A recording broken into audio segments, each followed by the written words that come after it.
O mga idol, mayroon tayong tatlong nahuli na tagutungan or karutungan. Bali, tatanggalan natin ang balat mga idol para maluto natin. So tingnan nyo mga idol paano natin to tatrabahuin. Let's go.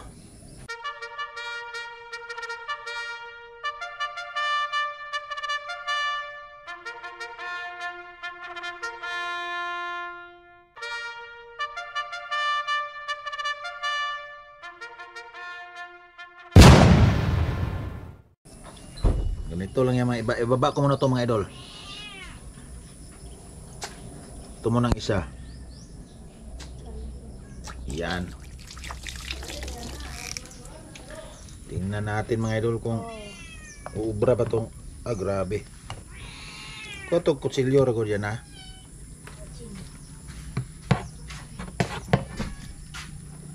Balatan natin to mga idol.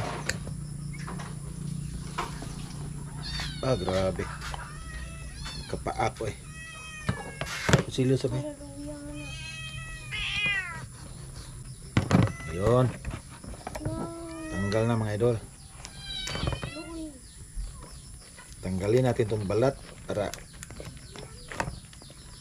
maayos paglinis niya mga idol.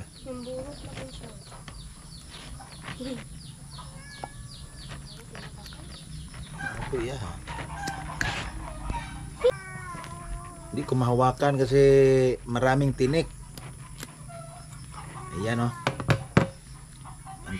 Ang taba pa naman ng balat nito.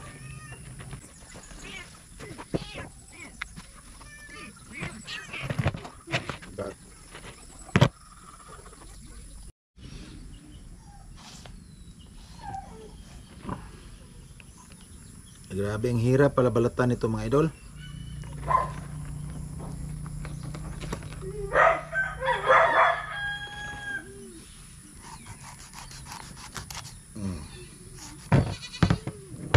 Ay, isda oh. Kinaon niya ulit ay iko. Naratiyan na rin ang tanang upog. Ay mga idol, nabalatan natin mga idol yung isa. Ayan oh. Next naman itong isa. Mo ko siya gatiti.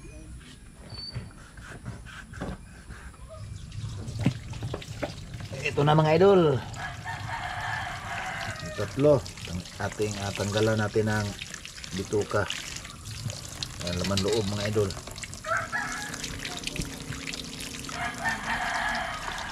Ito na. Finished product na to mga idol. Lulutuin na natin to mga idol. Alright, lulutuin na natin mga idol. Bali magigisa lang tayo ng bawang at saka kamatis, pati yung sibuyas at saka black beans. At saka sinunod natin yung ating nilinis na karutungan. Saka natin nilagyan ng asin para ma-absorb yung lasa niya sa kanyang karne. Pagkatapos mga idol ay sinunod ko na rin nilagay ang luya at saka siling bell pepper, siling atsal kung tawagin dito sa amin. Alright, ayan, napakabango na mga idol. Pagkatapos mga idol ay hahalo-haloin lang natin konti niyan mga idol.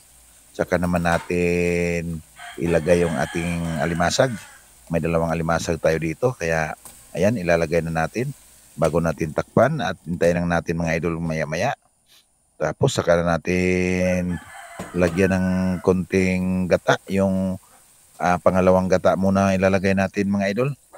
So kitang-kita nyo mga idol, ito yung mga simpleng luto lang mga idol, ang masarap mga idol. Hindi na tayo maglalagay pa ng ibang mga sangkap para hindi tayo ma-prone sa mga sakit tulad ng mga juice dyan or ano pa. Ito na, final na mga idol, lagay na natin yung unang gata at ito na, lalagyan na natin ng final na pampalasa, yung paminta at saka yung Ajinomoto. Tapos yung ating sibuyas na dahonan. Alright, ito na.